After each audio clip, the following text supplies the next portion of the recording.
सुनो, चैनल को सब्सक्राइब करो, उसके बाद घंटी बजा देना ताकि अगली वीडियो आपसे मिस ना हो पाए। Thank you.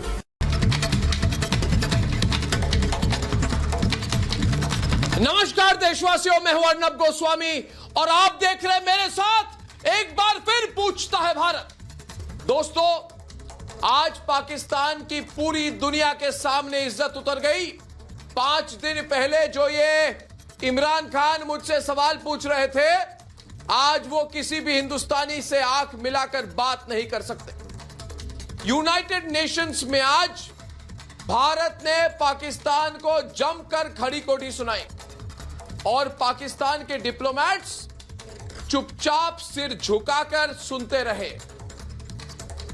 इमरान का नया पाकिस्तान आज पूरी दुनिया के सामने पानी पानी हो गया।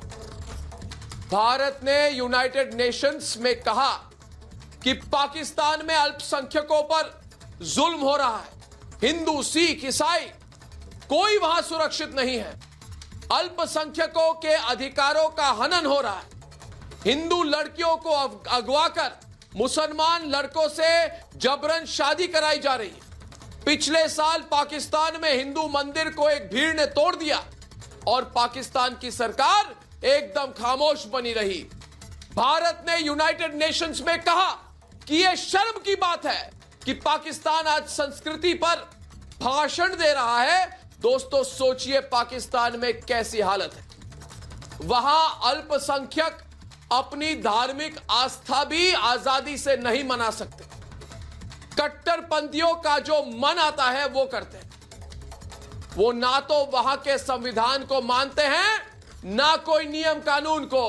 पूरी तरह भीड़ तंत्र चलती है पाकिस्तान।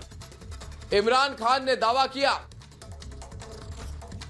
कि वो नया पाकिस्तान बनाएंगे, पर अपने नए पाकिस्तान में उनका कट्टरपंथियों पर बस नहीं चलता। आज भारत ने उन्हें यूनाइटेड नेशंस में एक्सपोज करके रख दिया। दोस्तों, दिसंबर 2020 में पाकिस्तान में एक ऐतिहासिक मंदिर गिराया गया था। उसका मुद्दा भी आज भारत ने यूनाइटेड नेशंस में उठाया और भारत ने कहा, और ये पाकिस्तानी सब चुपचाप बैठे थे वहां पे, भारत ने कहा कि वैसे तो पूरी दुनिया में आतंकवाद, कट्टरपंथ और इंटॉलरेंस बढ़ रहा है। इससे धार्मिक और कल्चरल विरासत पर खतरा बढ़ रहा है और इसका उदाहरण पाकिस्तान में देखने को मिल रहा है। जिस वक्त भारत के डिप्लोमैट ये बातें यूनाइटेड नेशंस में कह रहे थे, उसी वक्त पाकिस्तान के सारे डिप्लोमैट चुपचाप, दोस्तों, सर झुकाकर सुन रहे थे, चू तक नहीं कर पाए, क्योंकि उन्हें भी असलियत पता है। कुछ दिन पहले पाकिस्तान में हिंदू राइट्स मूवमेंट ने एक सर्वे करके बताया था कि बंटवारे के बाद से ही पाकिस्तान में लगातार मंदिरों को तोड़ने का सिलसिला जारी है। सैकड़ों मंदिरों को या तो तोड़ा गया है या फिर उन्हें होटल, दुकानों या फिर दफ्तरों में बदला गया है। दोस्तों, आप बताइए मुझे, क्या ऐसा देश दुनिया के सामने संस्कृति पर ज्ञान दे सकता है? इमरान खान को दूसरे से सवाल पूछने का हक क्या है? 5 दिन पहले इमरान खान ट्वीट करके मुझ पर सवाल उठा रहे थे। इमरान खान ट्वीट करके रिपब्लिक नेटवर्क से सवाल पूछ रहे थे। अरे, मैं तो हैरान था कि ऐसा देश जहां आतंकियों को पालना नेशनल ड्यूटी है, जिन्हें अपनी फौज से ज्यादा आतंकवादियों पर भरोसा है, वो देश मुझसे सवाल करेगा, उस देश का प्रधानमंत्री मुझसे सवाल करेगा। और ये वाड्रा कांग्रेस के युवराज राहुल बाबा इमरान की हां में हां मिला रहे थे। उन्हें लगता है कि इमरान के साथ मिलकर वो मुझे घेर लेंगे, मेरे नेटवर्क को परेशान कर लेंगे। अरे, मैंने तो उसी दिन इमरान खान और उसके दोस्तों को खुली चुनौती दे दी थी, आज भी उस पर कायम हो। और अब तो पाकिस्तान की इंटरनेशनल बेइज्जती भी शुरू हो चुकी है। आज तो भारत के डिप्लोमैट्स ने वाड्रा कांग्रेस के सीमा पार वाले मित्र की दुनिया के सामने इज्जत उतार दी। पर दोस्तों, मुझे पूरा भरोसा है कि ये पीठ में खंजर भोंकने वाले लोग सुधरने वाले नहीं है। इसलिए पूछिए मेरे साथ, क्योंकि पूछता है सारा भारत। क्या मुझसे सवाल पूछने वाले कांग्रेस पाकिस्तान में अल्पसंख्यकों पर हो रहे अत्याचार पर खामोश क्यों रहती? नया पाकिस्तान का नारा देने वाले इमरान खान अपने देश में हिंदू मंदिरों को तोड़े जाने पर चुप्पी क्यों साध लेते हैं? क्या पाकिस्तान की पूरी सरकार कट्टरपंथियों के सामने सरेंडर कर चुकी है? और आज का सबसे बड़ा सवाल दोस्तों कि पाकिस्तान में कब थमेगा अल्पसंख्यकों पर हो रहा इस तरह का अत्याचार? यह सवाल सिर्फ आप और मैं नहीं, मेरे साथ पूछता है सारा भारत।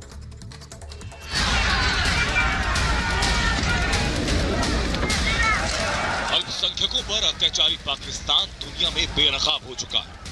इमरान के राज में अल्पसंख्यकों के लिए पाकिस्तान किसी नर्क से कम नहीं। इसकी गूंज अब संयुक्त राष्ट्र में भी सुनाई दे रही है। अल्पसंख्यकों पर पाकिस्तान के पाखंड का पर्दाफाश करते हुए भारत ने यूएन में इस मुद्दे को जोर शोर से उठाया है। अभी तत्काल में एक मंदिर को तोड़ा जा रहा था, उसके बाद जलाया गया। प्रशासन के लोगों के मौजूदगी में क्या इमरान खान को दिखाई नहीं देता, क्या सुनाई नहीं देता? क्या इमरान खान बहरा हो गया है? विश्व समुदाय को दिखाई नहीं दे रहा क्या इस चीज को लेकर? ऐसे अगर चलता रहा तो ठीक नहीं होगा। पिछले साल 30 दिसंबर को कट्टरपंथियों ने खैबर पख्तूनख्वा में ऐतिहासिक हिंदू मंदिर पर हमला कर उसे आग के हवाले कर दिया, लेकिन इमरान की सरकार मूक दर्शक बनी रही। पाकिस्तान में अल्पसंख्यकों पर जुल्म के ऐसे अनगिनत सबूत हैं। अल्पसंख्यकों पर अत्याचार का अंदाजा इस बात से लगाया जा सकता है कि यहाँ हिंदुओं समेत अल्पसंख्यकों की आबादी लगातार घट रही है। 1947 में यहाँ 1300 मंदिर थे, लेकिन अब सिर्फ 20 ही मंदिर बचे हैं। जब पाकिस्तान में मौलवियों के नेतृत्व में हिंदू मंदिर तोड़े जा रहे हैं, ऐसी परिस्थितियों में इमरान खान की जुबान क्यों बंद हो जाती है? और पाकिस्तान के टूटते मंदिरों का विषय, वहाँ के गुरुद्वारों की सुरक्षा का विषय अगर भारत सुरक्षा परिषद में, संयुक्त राष्ट्र संघ में उठाता है तो पाकिस्तान को कष्ट क्यों होता है? लगभग आए दिन पाकिस्तान से अल्पसंख्यकों पर अत्याचार की खबरें लगातार आती हैं। दिल को झकझोर देने वाली इन घटनाओं पर धर्मनिरपेक्षता की दुहाई देने वाली पार्टियों के मुंह पर ताला लग जाता है। लेकिन सवाल ये कि सीएए का विरोध करने वाले पाकिस्तान के अधर्म पर अपनी जबान क्यों नहीं खोलते? और इमरान की हमदर्द कांग्रेस के मुंह पर दही क्यों जम जाता है? पूछता है भारत। आज हमारे साथ डॉक्टर सुधांशु त्रिवेदी, मेजर गौरव आर्या, आचार्य विक्रमादित्य और सुशील पंडित, और पाकिस्तान से राजा फैसल, आरजू काजमी, फखर यूसुफजाई और इंजीनियर इफ्तिकार चौधरी पाकिस्तान तहरीक इंसाफ के आने वाले हैं। राजा फैसल, डिबेट शुरू करें आज सुधांशु त्रिवेदी के साथ। ये अल्पसंख्यकों के खिलाफ आपकी जो साजिश है उसकी पूरी कुंडली मेरे पास है। पिछले साल दिसंबर में पाकिस्तान के खैबर पख्तूनख्वा में एक हिंदू मंदिर का निर्माण रुकवाया गया। पूछता है भारत क्यों? जबकि कोर्ट से इजाजत लेकर मंदिर बनाई जा रही थी, मगर वहां के लोगों ने कहा कि ये पाकिस्तान, यहां पे कोई हिंदू मंदिर नहीं बनेगा। पूछता है भारत क्यों? और हुआ यह था सुधांशु जी कि एक मौलवी ने पेड़ पर चढ़कर जोर जोर से चिल्ला दिया कि मंदिर बन रहा है, और फिर भीड़ इकट्ठा हो गई और सबने मिलकर मंदिर निर्माण रुकवा दिया। ऐसी बर्बरता क्यों? पूछता है भारत। और इसके बाद और सुनिए, मंदिर का जितना हिस्सा बना था उसे तोड़ दिया गया। पूछता है भारत क्यों? प्रशासन कुछ नहीं कर पाता है। पूछता है भारत क्यों? सोचिए, पाकिस्तान की पूरी व्यवस्था इतनी बेबस हो गई है। पूछता है भारत क्यों? और पाकिस्तान में धार्मिक पाप के रक्तबाज घूमते रहते हैं। रक्तबाज नहीं जानते तो मैं बताता हूं आपको राजा फैसल जी, हमारी पौराणिक मान्यता में रक्तबाज एक ऐसा किरदार था जिसके रक्त की एक बूंद भी धरती पर गिरती थी तो एक नया रक्तबीज पैदा होता था। पाकिस्तान में कट्टरपंथ भी रक्तबीज की तरह आज फैल रहे हैं। इतनी कट्टरपंथी क्यों? पूछता है भारत। और आखिर में कहूंगा राजा फैसल कि अगर किसी अल्पसंख्यक ने उनके अत्याचार के सामने सिर उठाया, उसे और जोरदार तरीके से दबाया जाता है। यह पाकिस्तान की स्थिति है। अच्छा, बड़ी बात यह है सुधांशु त्रिवेदी, पाकिस्तान के अंदर ये सब करते हैं, मगर यूनाइटेड नेशंस में जब भारत इनको एक्सपोज करता है तो इनके जितने वहां पे डिप्लोमेट है सर नीचा करके सुनते रहते हैं। क्यों करते हैं ऐसा राजा फैसल जी? कोई आपकी सेल्फ रिस्पेक्ट नहीं है क्या? अर्नब, आपकी हालत ऐसी क्यों हो गई है? बताइए मुझे, मैं तो बोलता ही रहूंगा, आप चुप क्यों हो गए? पूछता है भारत क्यों? हाँ जी बोलिए, हाँ बोलिए राजा फैसल जी। पाकिस्तान जिस आप वाक़े की बात कर रहे हैं, वो कर्ज का जो वाक़या था, वहाँ पे उसी दिन लोग पकड़े गए थे। वो मौलवी साहब भी पकड़े गए थे, उनके जितने हामी थे वो भी पकड़े गए थे। ये सारे का सारा उनका लैंड का एक छोटा सा डिस्प्यूट था, जिसकी वजह से उन्होंने इसको रिलीजियसली इस्तेमाल किया। हुकूमत ने, गवर्नमेंट ऑफ पाकिस्तान ने उसी वक्त उनका कला कुमा किया, वहां से उठाया। ये बताता है आपको पाकिस्तान। और साथ में ये है कि प्राइम मिनिस्टर ऑफ पाकिस्तान ने नोटिस लिया, फिर सो मोटो लिया चीफ जस्टिस ने। ये बताता है आपको पाकिस्तान। अब पाकिस्तान आपसे पूछता है कि बाबरी मस्जिद के साथ आपने क्या किया था, मक्की मस्जिद के साथ आपने क्या किया था। फिर पाकिस्तान आपसे पूछता है कि समझौता एक्सप्रेस केस में आपने क्या किया था। ठीक है, मैं पाकिस्तान को जवाब देता हूँ। बाबरी मस्जिद मैं पाकिस्तान को जवाब देता हूँ। राजा फैसल, अपना सवाल बंद करो और मेरे सवाल का जवाब सुनो। सुधांशु त्रिवेदी पहले पूछता है आप, अरे पाकिस्तान कुछ नहीं पूछता, को वहाँ पे मैं जवाब देता हूँ। क्या पाकिस्तान पूछता है? वहाँ पे एक कुछ नहीं पूछता। नंबर ऑफ मुस्लिम्स हैं, आप उनको अर्नब, आप इनसे बोलिए शांत रहें। पाकिस्तान पूछता है, मैं जवाब दे रहा हूं ना जो पाकिस्तान पूछता है। अब सुनिए, पहली चीज, आपने करीब आज तक 425 मंदिर पाकिस्तान में तोड़े हैं। उस पाकिस्तान में जिसके लिए आप लोग बड़े फख्र से कहते हैं कि मोहम्मद अली जिन्ना ने यह बोला था कि you are free to go to your temples and mosques and that is nothing to do with the business of the state. एक मिनट, आपने बोला ना पूछता है पाकिस्तान, तो मैं पाकिस्तान को जवाब दे रहा हूं, पहली चीज। दूसरी चीज, एक मिनट, आपके सुनिए, पाकिस्तान ह्यूमन राइट्स वॉच की रिपोर्ट को मैं कोट कर रहा हूं। Pakistan human rights watch. तो ये जो आप हमें यहाँ पे चंडू खाने की सुना रहे हैं ना, ये GHQ रावलपिंडी की, ये सब मत बोलिए। बात सुनिए, आपने सवाल पूछा, जवाब सुनिए। भाई साहब, सवाल का जवाब सुनिए। आप, इतना हौसला होना चाहिए, इतनी हिम्मत होनी चाहिए कि सवाल करते पाकिस्तान पूछता है तो भारत जवाब देता है। सुनो, अच्छा, दूसरी चीज ये है कि आपने बोला बाबरी मस्जिद के बारे में, आपने बोला जिसको आप बाबरी मस्जिद कहते हैं वो प्रभु श्री राम का जन्म स्थल है। मंदिर तोड़ा गया था, उसके ऊपर बाबर के एक सिपा सालार ने मस्जिद बनाया था, ठीक है, और सुप्रीम कोर्ट के थ्रू वो मामला अब रफा दफा हुआ और वहां पे आलीशान प्रभु श्री राम का मंदिर बन रहा है। आपको क्या ऑब्जेक्शन है भाई साहब? मैं एक मिनट इनको जवाब देता हूं। लेके आइए ना, बात सुनी सुनाई बात पे आप अमल कर रहे हैं। प्रूफ क्या, किस चीज का, किसके लिए प्रूफ मांग रहे हैं? सुधांशु त्रिवेदी, भारतीय जनता पार्टी। मैं पहला सवाल ये पूछता हूँ, राजा फैसल साहब, आपने एक सवाल, सुधांशु त्रिवेदी सबूत लेके आइए। एक मिनट, मैं आपको जवाब देता हूँ। आपने कहा बाबरी मस्जिद, पहला तो मैं पूछना चाहता हूँ, ये बताइए मस्जिद अल्लाह का इबादत खाना या बादशाह का? ये बादशाह का नाम कहां से आया? चलिए मान लिया, तो भाई बाबर जो था पैदा हुआ फरगना में, उसके चचा और भाइयों ने उसको भगाया, आके उसने दिल्ली में 2 साल केवल हुकूमत की, 1527 से 29, मर गया जाके अफगानिस्तान में। उसकी मां मंगोल थी, बाप उज्बेक था। हमें पाकिस्तान कहां से आ गया? मैं खामखा, आपका क्या लेना देना जो आप सरफेस टू एयर मिसाइल का नाम बाबर और बाबर 2 रखते हैं?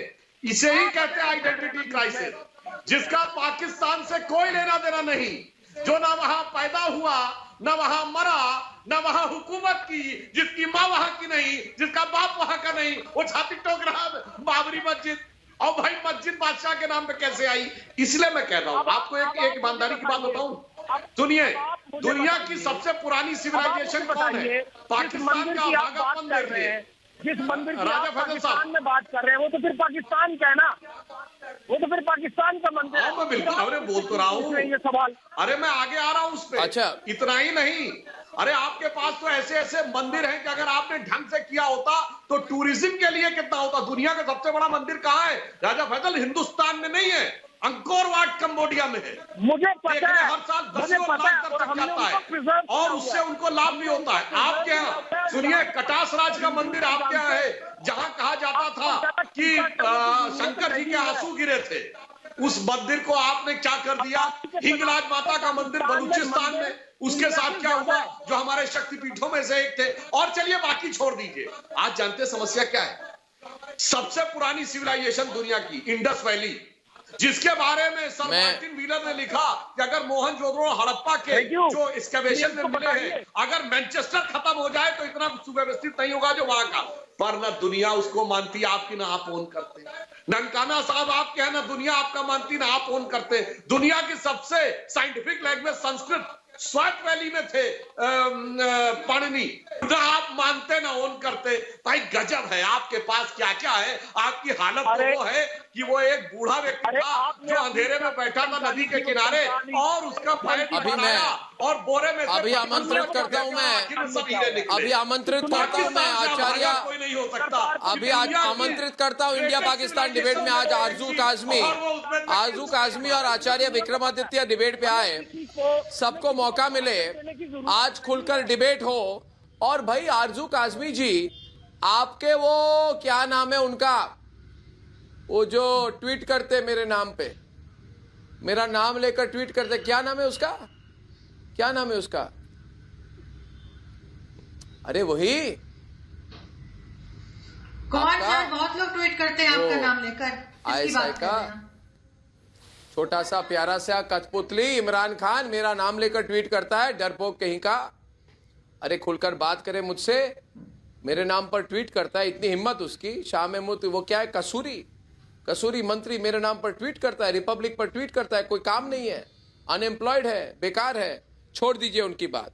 देखिए पाकिस्तान में हालत क्या है आज आचार्य जी, कि अल्पसंख्यक खुलकर कहीं नहीं जा सकते, कहीं नहीं जा सकते, अपनी धार्मिक आस्था का पालन नहीं कर सकते आचार्य जी। हर साल, और आरजू इस बात का खंडन नहीं कर सकती, हर साल करीब 1000 अल्पसंख्यक लड़कियों को जबरन मुसलमानों से शादी करवा दी जाती है, बिल्कुल जबरन। और ज्यादातर इनकी उम्र सिर्फ 12 और 25 साल के बीच में होती। ये मेरे आंकड़े नहीं है आरजू जी, आचार्य जी, आज आंकड़े United states commission of international freedom ने जारी किया। पाकिस्तान में इस तरह के इस कदर के अत्याचार हो रहे हैं हिंदुओं पर। आचार्य जी आप पूछिए, आरजू जी इस बात को मना करेंगी क्या? छोटे छोटे बच्चियों को उठा के जबरन शादी करा दी जाती है। एक बात बताइए, पाकिस्तान जब पाकिस्तान, आचार्य जी पूछिए आरजू, अरे पाकिस्तान में आरजू जिस प्रकार किया जा रहा है हिंदुओं के साथ हाल, 15% से अल्पसंख्यक आज 1.6% पे रह गए। कहां गए वो सारे लोग? हर देश के अंदर लोग बढ़ते हैं या घटते हैं? आबादी बढ़नी चाहिए, घटनी चाहिए? यहाँ तो 15% से जो अल्पसंख्यक हिंदुस्तान की थे, वहां पर भारत के लोग थे, अल्पसंख्यक थे, आज 1.6% रह गए। कहां ले गए आप उन सब लोगों को? कहां आप जिस परसेंट से आप कह रहे हैं अभी एक ओपिनियन इंडिया की जो रिपोर्ट थी, कहां गए? रिपोर्ट किया 1000 लड़कियों को आप हर साल हिंदुओं को आप कन्वर्ट करते हैं। मैं कहता हूँ प्रैक्टिकलिटी के अंदर तो बहुत बुरा हाल होगा, वहां हिंदू सांस नहीं ले पा रहे हैं। अर्णव जी एक रिपोर्ट थी, इन लोगों ने जबरदस्ती इन 15% लोगों को दबा के रखा कि वहां काम करवाने के लिए, और उनके ऊपर जिस प्रकार का शोषण किया। आज पाकिस्तान में इमरान खान नहीं राज कर रहे हैं, औरंगजेब राज कर रहा है। वह औरंगजेब का शासन हो गया है। ये एक औरंगजेब की एक इस्लामिक स्टेट बनाने का प्रयास किया जा रहा है। आज वहां पर डेमोक्रेसी राज नहीं कर रही है। जिस प्रकार से डेमोक्रेटिकली बात की जाती है, एक ह्यूमैनिटेरियन ग्राउंड पे बात की जाती है, वहां ह्यूमन वैल्यूज कुछ नहीं है। वहां केवल इस्लामिक स्टेट के कारण से औरंगजेब का एक ऐसा राज हो गया है कि इस्लाम कबूल करोगे तो वहां रहोगे, एक व्यक्ति को सांस लेने तक का अधिकार नहीं है।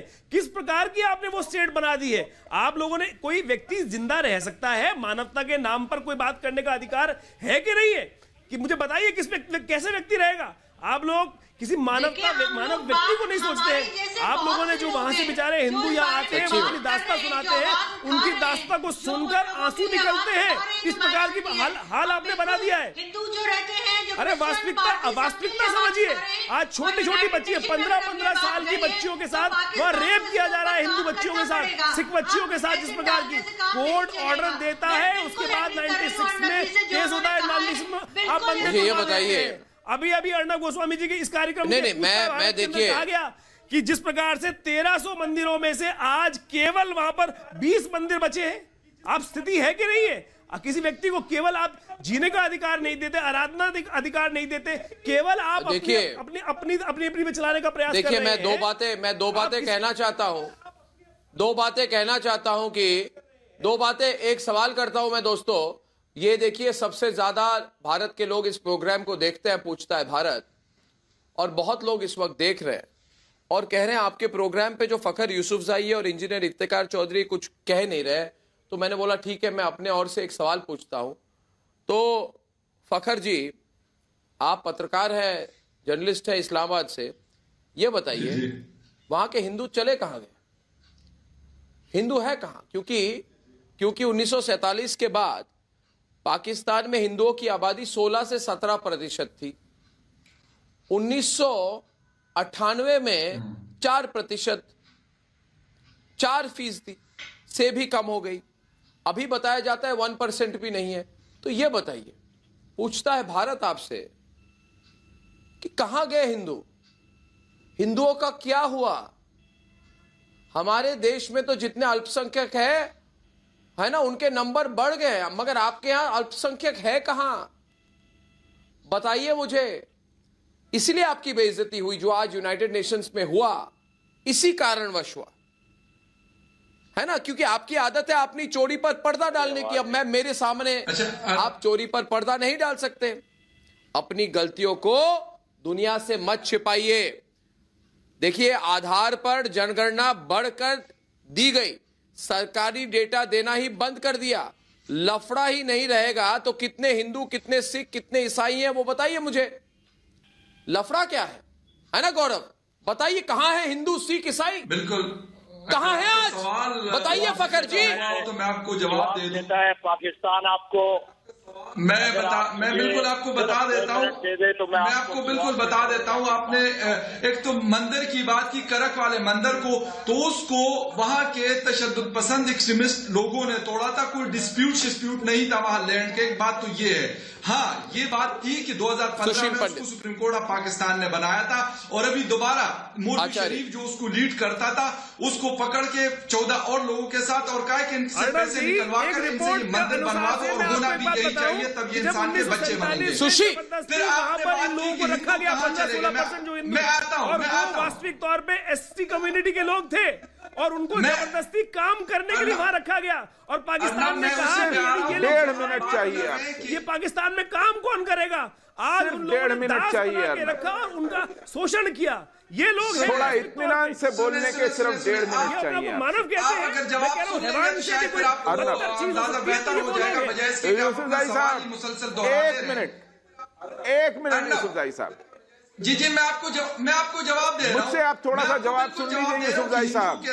आपसे एक लफ्ज में उसके बाद आप बोल लीजिएगा यूसुफजई साहब। पहले मुझे गोटकी से एक लड़के का फोन आया और वो कह रहे कि मेरी सिस्टर को फोर्स कन्वर्ट किया गया है। उसकी एक वीडियो भी मैंने बनाई है जो मैं बहुत जल्द शेयर करूंगा। ये एक इशू है, लेकिन इसके साथ ये भी एक बहुत बड़ा इशू है कि जो 11 हिंदू राजस्थान जोधपुर में मारे गए थे, उनके बारे में वो केस पाकिस्तान यूनाइटेड नेशन में लेके गया हुआ है। अगर हम ये बातें करते रहे कि पाकिस्तान को नीचा जो है वो वहां की फॉरेन जो एम्बेसडर्स ऑफ इंडिया है उन्होंने नीचा दिखाया, और पाकिस्तान ये कहे कि हमने नीचा उनको दिखाया, असल में मसला किन लोगों का है? जो यहाँ के हिंदू हैं उन लोगों का है, या जो यहाँ से हिंदू? लेकिन क्या आप इस बात से इनकार कर सकते हैं यूसुफजई साहब कि भाई ये आप मेरे से 2 बात सुनिए। उसको नीचा दिखा जो मैं कह रहा हूँ, क्या आप उससे इनकार कर सकते हैं?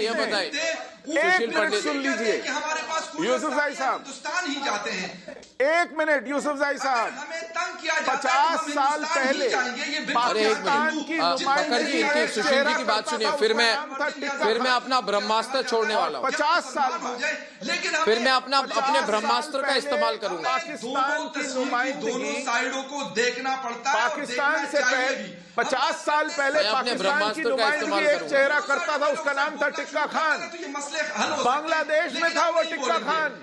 उसके बाद आप उसे बलोचिस्तान ले गए और आज पाकिस्तान की नुमाइंदगी करता है मियां मिट्ठू, उसी सिंध में जहां से आपको एक वीडियो मिला है। कभी बात नहीं करेंगे। तब टिक्का खान था, आज मियां मिट्ठू है। और इन दोनों के बीच में हिंदुओं को, ईसाइयों को, सिखों को पाकिस्तान पिछले 50 साल में निगल गया है। आपने टिक्का खान पैदा किए हैं, आपने मियां मिट्ठू पैदा किए हैं, और वो हमारी बच्चियों को, वो हमारे इंसानों को, औरतों को, बच्चों को, बूढ़ों को रौंदते चले जा रहे हैं। बांग्लादेश में आपने जो तारीख बनाई है उसको जरा याद कीजिए, और मियां मिट्ठू आज जो सिंध में तारीख बना रहे हैं उसको याद कीजिए। पाकिस्तान एक आदमखोर मुल्क बन गया है, एक नस्लकुश मुल्क बन गया है, इंजीनियर इफ्तिकार चौधरी को खा लिया जाता है। आज वहां गिनती के लोग नहीं बचे हैं। अगर आप अमेरिका के पालतू नहीं होते तो आप पर मुकदमे चलते टिक्का खान और उसकी पूरी की पूरी फौज पर, नियाजी पर, यहिया खान पर। आप अमेरिका के पालतू थे तो आप पर ट्रिब्यूनल्स नहीं बैठे। इंजीनियर जी, आज मियां मिट्ठू पर ट्रिब्यूनल बैठना चाहिए। आप आदमखोर मुल्क हो गए हैं, आप नस्लकुश मुल्क हो गए हैं, आप जेनोसाइडल स्टेट बन गए हैं। आ रही है इंजीनियर साहब, यहाँ अखिलतियां एक सवाल मेरे और से लीजिए, ये बात जान लीजिए। एक सवाल आपके पास सवाल करने लायक कुछ नहीं। मैं जो इधर इंजीनियर साहब, हमारे साथ आज पाकिस्तान तहरीक इंसाफ के प्रवक्ता इंजीनियर इफ्तिकार चौधरी है और हमारे साथ भारतीय जनता पार्टी के राष्ट्रीय प्रवक्ता सुधांशु त्रिवेदी भी हैं। तो मैं चाहता हूं दोनों के बीच में हो जाए टक्कर। आवाज आ रही है इंजीनियर इफ्तिकार चौधरी जी? आवाज आ रही है? और जोर से बोलो। इंजीनियर इफ्तिकार चौधरी जी, मैं अर्नब गोस्वामी बोल रहा हूं, मेरी आवाज आ रही है कि नहीं बताइए मुझे। पूछता है भारत, आवाज आ रही है कि नहीं बताइए मुझे। आपकी आवाज अभी आवाज आ रही है आपकी? हाँ, बहुत अच्छी बात है।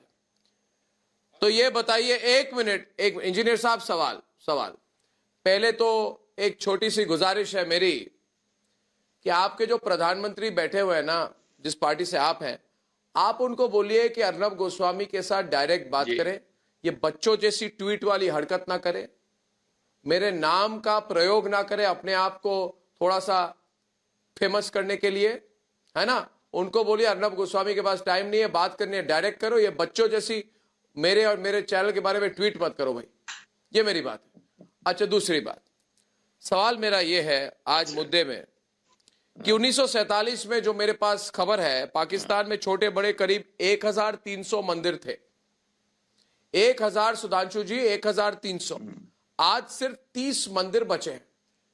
तो पूछता है भारत की 1270 मंदिर कहां गायब हो गए?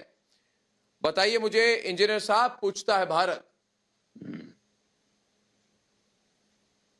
जनाब, बहुत शुक्रिया अर्नब जी, आपने मुझे बड़े अरसे बाद लिया। पहली बात तो यह है कि आप बड़े खुश हो रहे हैं कि मेरे खान और मेरे कायद ने आपका नाम लिया। ये तो ऐसा ही है कि बिल्कुल मतलब कोई बंदा जो उसका नाम आ जाए और कभी किसी हुक्मरान ने नाम ना लिया हो तो वो खुशी से फूले नहीं समाता। और हमारा कायद जो है वो हर शख्स को अहमियत देता है। आप भी हमारे लिए बड़े अहम हैं। आप वहाँ पे बड़े अच्छे एंकर हैं और बहुत अच्छा डिटेल से झूठ बोलते हैं आप। आगे बढ़े भाई साहब। ये मैं बताऊं कि पाकिस्तान के अंदर जितने ये मंदिर थे, इनके बारे में गुजारिश करता चलूं कि जब ये मास माइग्रेशन हुई है तो उसके बाद जो है यहाँ पे हिंदू आबादी चली गई यहाँ से। अब आपका क्या ख्याल है कि जिस गांव में अगर 4-6 लोग रहते थे, ओ भाई तो क्या उसी तो मंदिर पैदल चल के चले गए? दूसरी बात जी, कहाँ गए भाई साहब? चाहता हूँ मंदिर पैदल चले गए, मंदिर शहर पे चले गए। सुधांशु जी सुनिए इनकी बात, सुनिए भाई साहब, 15% मंदिर पैदल चले गए आपके। ये सुनिए सुधांशु, 15% आबादी सी ईस्ट पाकिस्तान वहाँ एक प्रसिद्ध तो आप सुनिए। 11-12% तो उधर लोग चले गए। सुनिए। और दूसरी बात ये है, आखिरी बात मेरी बात ये है कि ये कन्वर्शन हो रही है, जो ये बरचुंडी शरीफ के ऊपर जो इल्जाम लगाया, हमारी कोर्ट ने उनको क्लियर किया है, उन बच्चियों के बयानात दिए हैं। असल में जो जुल्म और ज्यादती जो है आपकी कम्युनिटी में शोध रवेश और दलित लोगों के साथ किया जाता है, जैसे पुलवामा में वो अभी बात जाहिर हुई है कि आपने पाकिस्तान के ऊपर एक इल्जाम लगाना था इलेक्शन जीतने के लिए, तो इस तरह की चीज जो यहाँ नहीं होती। यहाँ हम इनको इज्जत देते हैं, यहाँ एहतराम देते हैं। ये हमारे भाई हैं, असेंबलियों में बैठे हुए हैं। सुधांशु नहीं गौरव, पहले सुधांशु बोले। सुधांशु और इंजीनियर साहब, आपके तो वजीर पाकिस्तान की नेशनल असेंबली में छाती ठोक के बोले हमने पुलवामा तक लड़ाई लड़ी है भाई। फवाद चौधरी साहब, शायद मुझे जहां तक उनका नाम याद है। तो आप कहां लेके आ गए? यही तो हकीकत है, आपके मुंह से निकल ही गई। पर बस इसे कहते हैं दिल की आरज़ू जुबान पे आ गई कि जो आप हकीकत करते थे वो कहीं ना कहीं सामने आ गई। और रही बात इसकी, देखिए पार्टीशन के समय 24% हिंदू, जिसमें ईस्ट पाकिस्तान में 32% और वेस्ट में 15-16%। एक और आपको हकीकत बता दूं, लाहौर और कराची दोनों हिंदू और सिख मेजॉरिटी शहर थे, सब गायब हो गए। आप कितनी आसानी से कह रहे हैं मास माइग्रेशन हुआ, क्यों हो गया? आपने कभी इस बात पे सोचा? और अगर ईमानदारी की बात देखें तो पाकिस्तान में जो लोग कहते हैं कि मंदिर टूटे और ये टूटे, हकीकत में तो पाकिस्तान खुद कहता 712 से पहले यहां कोई मस्जिद थी, सब मंदिर ही मंदिर थे, और उसके बाद आज ये हालत हो गई। मगर मैं एक बात और आपसे कहना चाहता हूं, देखिए आपने बन के जानते इस्लाम की कितनी बड़ी खिदमत की है। कहते थे ना कि परचम हिलाल के झंडे तले अब दामने रहमत की सरजमी आ गई। इतनी बड़ी खिदमत की है कि मैं इनसे पूछूं कि पूरे आलमे इस्लाम में एक ही साइंटिस्ट हुआ है जिसको फिजिक्स का नोबेल प्राइज मिला है। आपको उसका नाम पता है? वो कौन था? पाकिस्तान का अब्दुल सलाम। मगर वो तो मुस्लिम नहीं है ना, आपने तो कह दिया अहमदिया है। एक बेचारा मुस्लिम नोबेल प्राइज विनर था, उसको भी निकाल के बाहर कर दिया मुस्लिम कम्युनिटी से।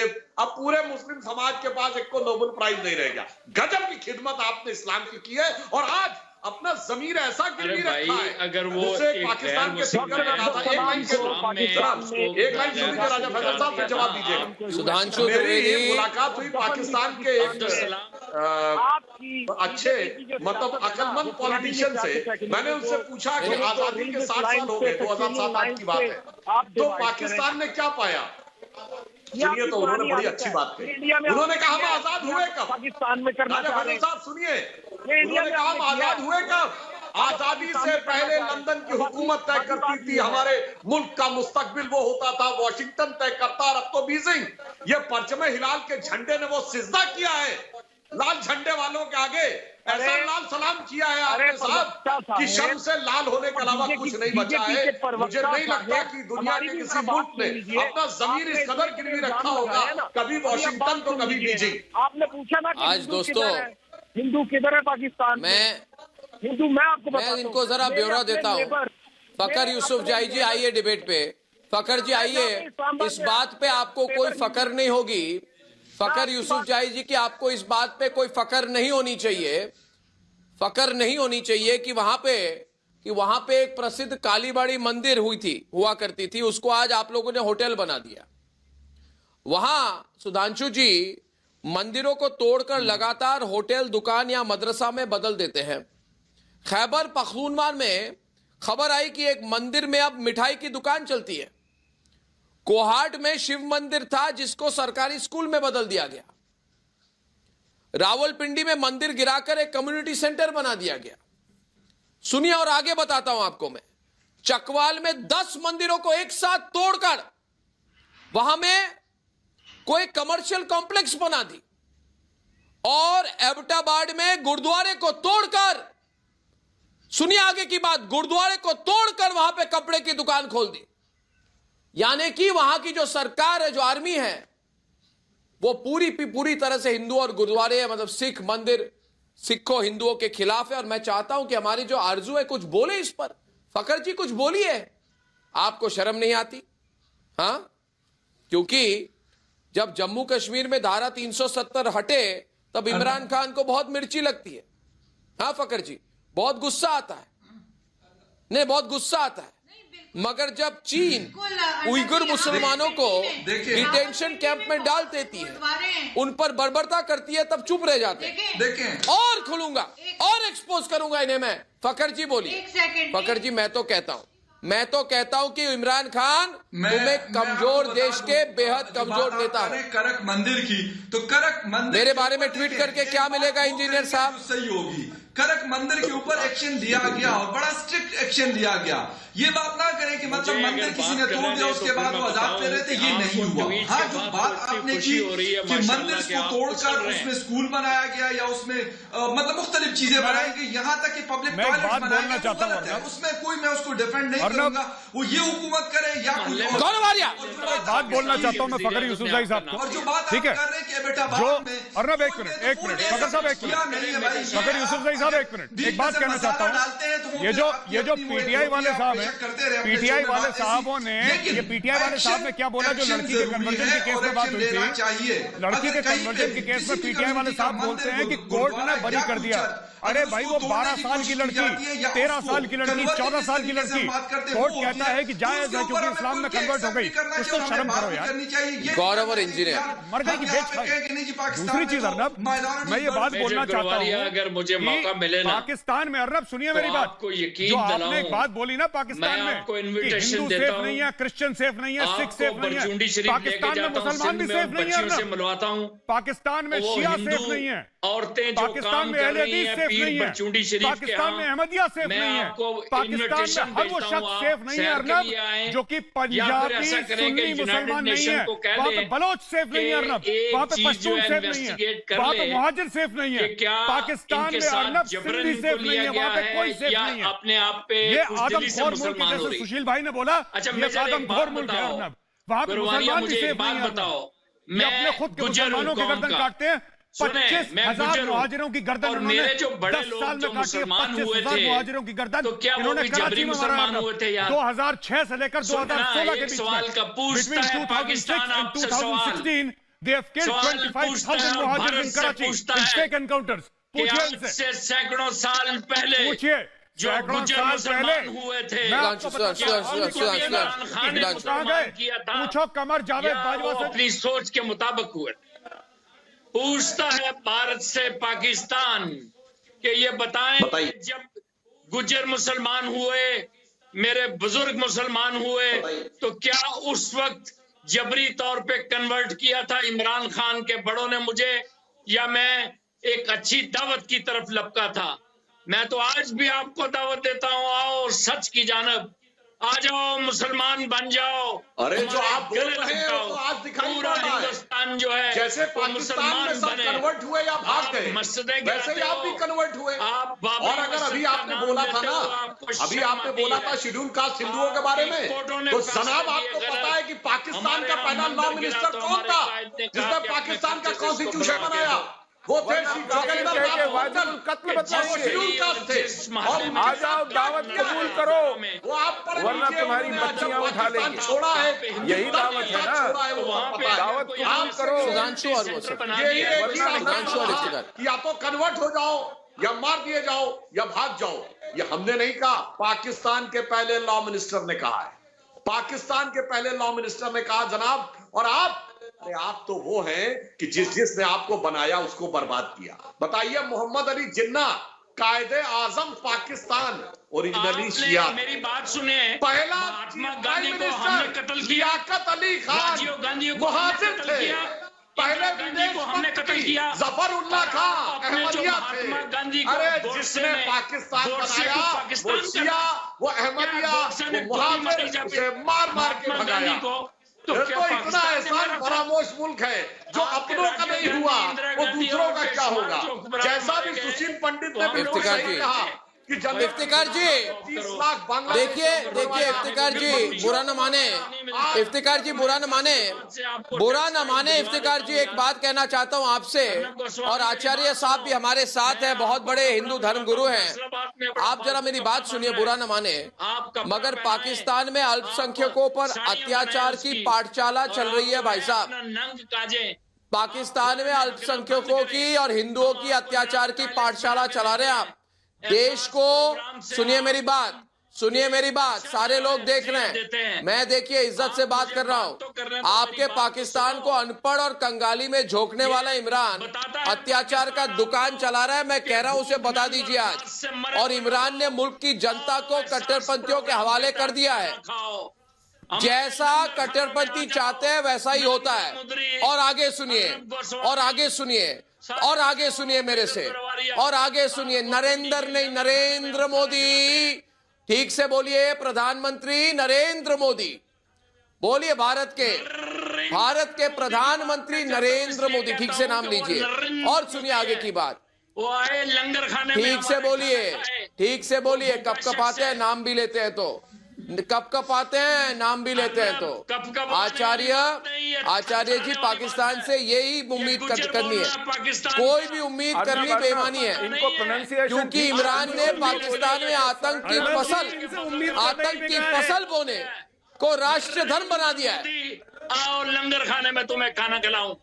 मैं बोल रहा हूँ सुधर जाओ। जहाँ खाते हैं वहीं छेद करते हैं। इन्होंने जिस देश के साथ जुड़े उसके साथ कुछ सीखने का काम नहीं किया। ये भीख का कटोरा लेके जगह जगह घूमते हैं, ये भीख का कटोरा लेके जगह जगह घूमते हैं और कुछ नहीं करते। इनके पास खुद खाने को नहीं है, इनके पास खुद कुछ करने को नहीं है, सुई तक तो बना नहीं सकते, हर जगह से भीख मांग मांग के लाते हैं। कैसे आपके प्रधानमंत्री नंगे पैर चल रहे थे यूएई में जाकर वहां शेखों के आगे, और क्या दिया उन्होंने आपको समझ में आ गया?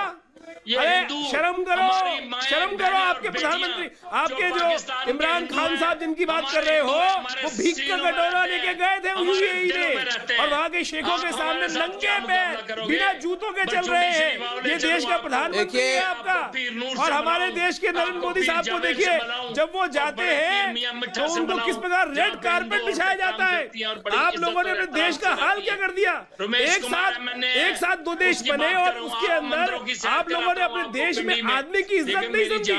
इस देश में आदमी की आप लोगों ने नहीं समझी। आप लोगों ने केवल वहां मौलवियों को राज कर रखा है। और जो मौलवी वहां बोलते हैं ना जिस प्रकार की बातें, आप समझे वो मानवता नहीं है, वो हैवानियत की बातें हैं। वो लोग हैवान हैं। उनका एक ही मतलब है, जिस प्रकार की आज वो देश के अंदर 20वीं सदी में 21वीं सदी में नहीं जाना चाहते हैं, वो ले जाना चाहते हैं आपके देश को औरंगजेब के जमाने में, जहाँ पर ऊंट पे चलते थे, ऊंट पे सीपों में जल परियों के अश्कों की तरह मोती की शक्ल में रहता है। पाकिस्तान जिंदाबाद। और नरेंद्र मोदी, आओ आपको मैं लंगर खाने का। अरे पाकिस्तान जिंदाबाद, भीख का कटोरा लेने वाले जिंदाबाद खाएंगे भाई। गौरव आर्या, गौरव आर्या, हर जगह लेकर अपना कटोरा खड़ा हो जाते हैं। शर्म आनी चाहिए। गौरव आर्या, ये पाकिस्तान जिंदाबाद वाले, गौरव आर्या, सुधांशु त्रिवेदी डिबेट में। एक मिनट, ये जो पाकिस्तान जिंदाबाद कह रहा है, सुनो, तुम्हारा जो जहाज रख लिया था ना मलेशिया ने, इस्लामिक बिरादरी मुल्क ने, तुम लोग भिखारी पैसा नहीं दे पाए। तुम्हारा $19 मिलियन तुम्हारे पास नहीं है, तुम नरेंद्र मोदी को खाना खिलाओगे? तुम्हारा जहाज छूट के पहले छोड़ा खिलाओ जहाज तुम्हारा। अर्नब, इनका होटल है न्यूयॉर्क में, इनका होटल गिरवी रख लिया।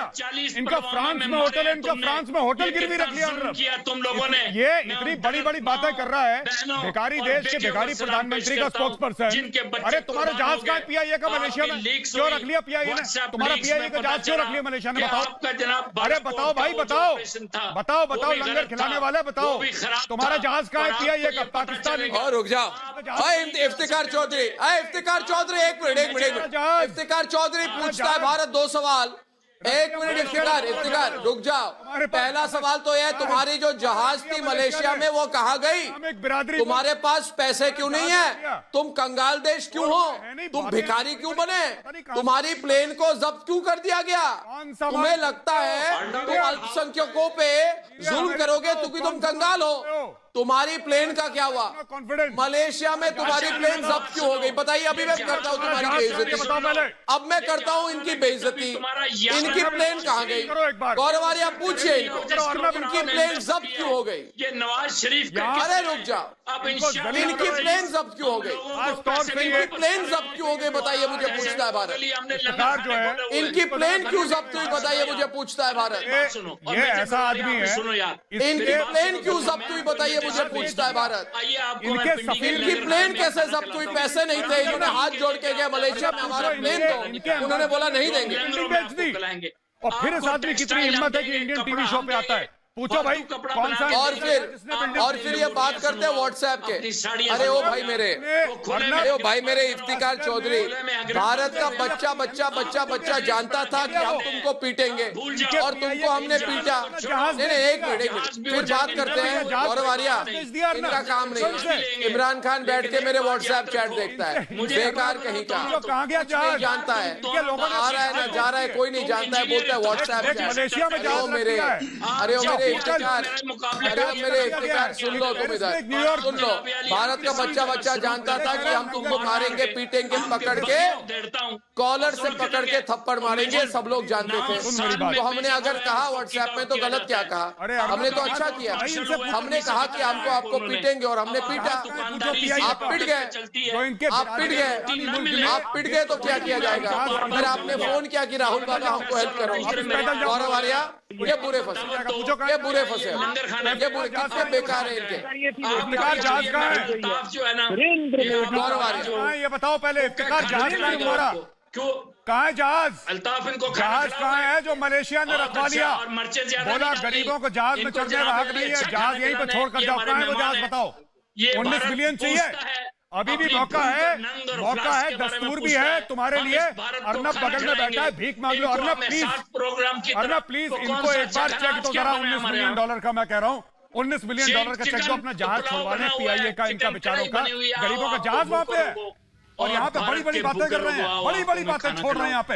होटल रूजवेल्ट होटल न्यूयॉर्क में तुम्हारा गिरवी रख दिया गया, तुमने रिपोर्टिंग के पैसे नहीं दिए। इतने गरीब लोग हो यार, गरीब से ठीक है, गरीब होना बुरी बात नहीं है, तुम लोग जाहिल भी हो। बकर और गौरव गुजर के सामने तुम्हारा जहाज कहाँ चले बताओ? गिले हो जाते हैं। मैं बार-बार ये कहता हूं, नहीं बेटा नहीं, गलत चीज। जहाज कहाँ है तुम्हारा पहले बताओ, जहाज कहाँ? PIA का जहाज कहाँ है? PIA का जहाज कहाँ है पहले ये बताओ इफ्तिकार, गलत बात मत करो। मोदी को लंगर खिलाऊंगा, ये खिलाऊंगा, तुम छोड़ो मोदी को लंगर बाद में खिलाना। जहाज कहाँ है तुम्हारा ये बताओ पहले, तुम्हारा जहाज कहाँ है? तुम पैसे नहीं दे पाए, तुम्हारा जहाज गिरवी रखवा लिया वहां पे, तब तो गई के एयरपोर्ट पे। तुम्हारा पैसे नहीं है, तुम्हारा होटल कहाँ है? पैसे नहीं है, तुम्हारा फ्रांस, तुम्हारा फ्रांस में, तुम्हारा फ्रांस में होटल गिरवी रखवा लिया। पाकिस्तानी सरकार का होटल न्यूयॉर्क में जिसका नाम रूजवेल्ट होटल है, वो गिरवी रखवा लिया। और यहाँ पे लंबे लंबे ट्वीट छोड़ रहे हो, अर्नब गोस्वामी ने ये कर दिया, रिपब्लिक ने ये कर दिया। अरे मेरे भाई, जहाज कहाँ है तुम्हारा? 22 करोड़ का मुल्क है, 22 करोड़ का तो उत्तर प्रदेश है, ठीक है, 22 करोड़ का उत्तर प्रदेश है। मैं योगी जी से रिक्वेस्ट करूंगा, योगी जी आप ही पैसे दे दो, इसके मुंह पर मारो थोड़े पैसे। अपना जहाज ले आए बेचारा गरीब, लंबी लंबी बातें कर रहा है। लंगर में खिलाएंगे खाना, लंगर में तुम खिलाओगे? हवाई जहाज में तेल भरने का तो है नहीं, इसलिए तुम्हारा प्रधानमंत्री जो है सऊदी अरब से भीख मांगता है कि जहाज दे दो, अमेरिका जाना है, जहाज दे दो, लंदन जाना है। कहाँ है मेरे शेर बताओ, कहाँ है बताओ? सुनो सुनो सुनो सुनो, जहाज कहाँ है तुम्हारा ये बताओ? अरे इफ्तिकार, इंजीनियर छोड़ो, तुम इंजीनियर क्या, तुम प्लम्बर होने के लायक भी नहीं हो, पता नहीं कहाँ भागना चाहता है। एक डिग्री लिए जहाज, इफ्तिकार भागना चाहता है। जहाज कहाँ है तुम्हारा ये बताओ? PIA और इफ्तिकार भागना चाहता है। जहाज कहाँ है? अर्नब इससे ये पूछो, बाकी सब छोड़ो, हम बाकी सब संभाल लेंगे। आप इससे पूछो जहाज कहाँ है तुम्हारा? तुम्हारा इमरान खान ने बेच खाया वो जहाज, तुम्हारे सफीर ने अपना एम्बेसी बेच खाया। तुम्हारे PIA का जो जनरल था, जो एयर मार्शल था तुम्हारे पाकिस्तानी एयरफोर्स का, उसने जर्मनी जहाज दे दिया, जहाज पिघल के पी लिया। कहाँ है ये बताओ? लंगर खिलाओगे तुम? अच्छा पहनने को खिलाऊंगा बेटा, अच्छा पहन, तुम्हें लंगर खानी है, खिलाऊं लंगर। और कहाँ है जहाज ये बताओ? अच्छा सा कोट दे रहा हूं, ये देखो, ये भाग रहे हैं, ये भाग रहे हैं, ये भागे, ये भागे, ये भागे, इफ्तिकार भाग रहे हैं। तोहफे में भेजूंगा। जहाज कहाँ है तुम्हारा? आप याद रखना, तुम्हारा जहाज कहाँ ये बताओ? अपना जहाज बताओ। मैं आपको फैसलाबाद से सुनो, अपने कपड़े मत सुखाओ टीवी पे। बहुत बुरी हालत है कोर्ट की, यहाँ से भेजूंगा मेजर। कोर्ट की बदबू इधर तक आ रही है भाई साहब। बताओ कहाँ है तुम्हारा जहाज? ड्राई क्लीनिंग कराइए भाई, पैसे है तो आपके पास, ड्राई क्लीनिंग कराए अपने कोर्ट की। लंबी लंबी बातें करते हो, आपके प्रोग्राम में अर्नब ने ये कर दिया, आपकी ड्राई क्लीनिंग कराइए, आपके दिमाग की ड्राई क्लीनिंग कराइए। करने के लिए तुम्हें डाउट है अभी? आपकी दिमाग की और आपकी कोर्ट की दोनों की ड्राई क्लीनिंग होने की जरूरत है। बताइए आपकी जांच कहाँ गई? आपकी होटल कहाँ गई? कमर जावेद बाजवा, सारा भारत पूछ रहा है, आपके बंगाल देश हो, आपके पास एक ही प्लेन था, वो भी जब्त हो गया। बताइए क्या हालत है? बाजवा का नाम कहाँ से? सुनकर इधर बेइज्जती हो रही है भारत के टीवी प्रोग्राम पर आपका। बाप हिंदू था, मैं तो कह रहा हूँ कहा गए हिंदू मास मैं कह रहा हूँ आपको तुमने कन्वर्ट करा है। हम फौज के पुष्टिमान हैं। सुनो, फौज हमारी ये जो है। तुम्हारे चिट्टे हैं, ये जो तुम्हारे चीमे हैं, ये जो तुम्हारे रंधावे हैं, ये जो तुम्हारे चौहान हैं, ये जो तुम्हारे राठौर हैं, ये जो तुम्हारे सुधांशु त्रिवेदी है पूरे फंसे। सुधांशु त्रिवेदी वापस आइए डिबेट पे। सुधांशु त्रिवेदी, सुधांशु त्रिवेदी, यही वो लोग हैं। और देखिए इमरान खान के पार्टी के राष्ट्रीय प्रवक्ता की इस तरह की बुरी बेइज्जती हो गई आज भारत के टीवी प्रोग्राम पर। सुधांशु त्रिवेदी के साथ टक्कर तक नहीं कर पाया। ये लंगर खिलाएंगे जनाब, हिंदुस्तान मुर्दाबाद कहने वाले खिलाएंगे।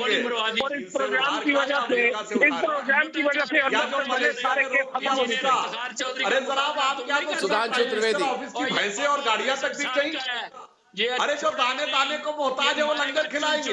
एक कहावत है हमारे यहाँ भी और आपके यहाँ भी समझी जाती है कि खाने का ठौर नहीं शौक नवाबों वाले, मतलब खाने का ठिकाना नहीं है शौक नवाबों वाले। जनाब, पाकिस्तान की हकीकत सबको पता है। देखिए मैं एक और बात कहूंगा कि पाकिस्तान कुछ एक ऐसा देश है, वो जब से बना है तब से उसने अपने लिए और पूरे इस्लामिक वर्ल्ड के लिए जैसे लगता है कि बर्बादी की एक सैलाब लेके आए। उसमें नमक डालिए। अरे भाई, आप गर्म पानी की बात कर रहे हैं। अरे आपके पास तो अच्छा एक बात सुनिए, आप दुनिया को क्या देते हैं, हम क्या देते हैं? अरे जनाब, हमने कोरोना की 2 वैक्सीन बनाई, प्रधानमंत्री नरेंद्र मोदी जी ने बताया, और हम 12 मुल्कों को वो दे रहे हैं। और आप 12 से ज्यादा मुल्कों में दहशतगर्दी फैला रहे हैं। ये बताइए आप क्या कोरोना का कितना ट्रायल हुआ? एक स्टेट का भी ट्रायल हुआ? सारे बैठे हुए। हाँ, ट्रायल होता है टेरर कैंपों का, कोई हाफिज सईद का, कोई मसूद अजहर का, तो कोई जकीर रहमान लखवी का। इसलिए मैं कह रहा हूँ, आपके यहाँ कोई गलती से चला जाए उसे लगता है मेरी जान सांसों से फंस गई, और आपका आदमी भारत में आए उसे लगता है जान बच गई, कोई इलाज कराने आता है। हिंदू उमरकोट में, कराची में, पिंडी में, हर जगह इज्जत से रहता है। आज वो पाकिस्तान का नंबर शहरी वो इज्जत सबने देखी जनाब, जो इज्जत से रहता तो वो 16% से 1.6% नहीं हो जाता। हमारी अकलियत वो सबको पता है और पूरी दुनिया को ही पता है। अरे छोड़िए हिंदू की तो छोड़िए, मुसलमान इज्जत से नहीं रह पाता, जहाँ बलूची इज्जत से नहीं, जहाँ सिंधी इज्जत से नहीं, जहाँ कुछ हिस्सा आपसे कब्जा कर लिया तो कश्मीरी इज्जत से नहीं, जहाँ पख्तून इज्जत से नहीं, जहाँ पहले बंगाली इज्जत से नहीं रहा, क्या बात आप करते हैं? जहाँ शिया इज्जत से नहीं, जहाँ मुहज्जिर इज्जत से नहीं, जहाँ अहमदिया इज्जत से नहीं, हिंदुओं से तो बहुत दूर की बात हो गई। पूरी हुकूमत के नाम पे बने ये बाजवा के बूट पे जिंदा है, बाजवा के बूट के नीचे है इनकी पूरी पीटीआई की हुकूमत, पूरी पीटीआई की हुकूमत तुम्हारी बाजवा के बूट के नीचे है। ठीक है, इसलिए जब भी इमरान खान कहीं जाता है, main foreign policy, Saudi Arabia कौन जाएगा? सऊदी अरेबिया जाएगा जनरल फैज, DGISI और Qamar Javed Bajwa, army chief of Pakistan. Imran Khan को जानवर नहीं पूछता पानी के लिए वहां पे। क्या बात कर रहे हो, झूठ क्यों बोलते हो भाई? सुनो मेरी बात, एक और चीज जो तुम कहते हो ना कि इज्जत से रहता है, तुम एक बात बताओ, एक बात देखिए इंजीनियर इफ्तिकार चौधरी जी, इन्होंने आज बहुत बड़ी खबर दी, ब्रेकिंग न्यूज दी हमें। इंजीनियर साहब, अंत में आपको कहूंगा, आप बहुत बड़े ब्रेकिंग न्यूज के एक्सपर्ट हैं, क्योंकि आपने मुझे प्रोग्राम पर बोला कि मंदिर पैदल चलकर चले गए। अब मंदिर पैदल कर चले गए, अब कहां गए ये बताइए मुझे। आप भी ना आप जरा वो इमरान को बोल दीजिए भाई, मेरे नाम पे बेकार की ट्वीट ना मिले। हिम्मत है तो 1 to 1 बात करो, हिम्मत है तो 1 to 1 बात करो। जाके अभी आप फोन कीजिए इमरान को। अर्नब ने बोला आप में कोई हिम्मत नहीं, आप बिल्कुल फीके से एक डरपोक टाइप के इंसान हो, ये कोकेन लेते रहते और उसी से आपको खुशी मिलती है। आप उनको बोलिए अर्नब का नाम लेकर ट्वीट ना करें। आप इमरान को बोलिए, आप इमरान को बोलिए अर्नब ने बोला, अर्नब का नाम लेके कोई हिम्मत ना हो मेरे नाम पर। करा था, हमको भारत के लोग देखते हैं। वो इमरान को आप बोल दीजिए। चलिए मैंने बोल दिया, इसलिए मैंने बोल दिया। दोस्तों आज मैं इमरान खान को एक नसीहत देना चाहता हूँ। इमरान खान, हिंदी में एक कहावत है, बोए पेड़ बबूल का तो आम कहां से होए। मतलब अगर तुम बबूल का पेड़ लगाओगे तो आम नहीं मिलेगा। अगर तुम अपने देश में आतंक की फसल बोते रहोगे तो बदले में बर्बादी ही मिलेगी। सुनो, चैनल को सब्सक्राइब करो, उसके बाद घंटी बजा देना ताकि अगली वीडियो आपसे मिस ना हो पाए। Thank you.